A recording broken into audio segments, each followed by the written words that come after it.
മിനായിലെ ദുരന്തത്തെ തുടർന്ന് നടത്തിയ രക്ഷാപ്രവർത്തനങ്ങളിൽ മലയാളികളുടെ പങ്കാളിത്തം ശ്രദ്ധേയമായി. അപകടത്തിൽപ്പെട്ടവരുടെ ആശുപത്രികളിൽ എത്തിച്ചത് മലയാളികളായ നൂറുകണക്കിന് സന്നദ്ധ സേവകരുടെ സഹായത്തോടെയാണ്.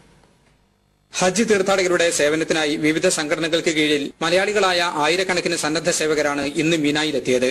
ഇന്ത്യയിൽ നിന്നുള്ള ഹാജിമാരുടെ സേവനത്തിനായാണ് ഇവർ മീനായിലെത്തിയതെങ്കിലും ദുരന്തമുണ്ടായപ്പോൾ ഇവരുടെ സേവനം സൗദി അധികൃതർക്ക് ഏറെ സഹായകരമായി. അപകടത്തിൽപ്പെട്ടവരെ ആശുപത്രിയിൽ എത്തിച്ചപ്പോൾ സഹായിക്കാനുണ്ടായവരിൽ ഭൂരിഭാഗവും മലയാളി സന്നദ്ധ സേവകരായിരുന്നു.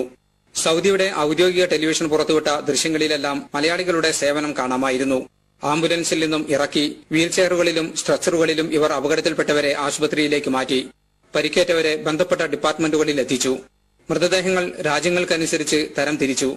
സുരക്ഷാ സേനക്കും ആശുപത്രി ജീവനക്കാർക്കും ആവശ്യമായ എല്ലാ സഹായങ്ങൾക്കും ഈ സന്നദ്ധ സേവകർ രംഗത്തുണ്ടായിരുന്നു.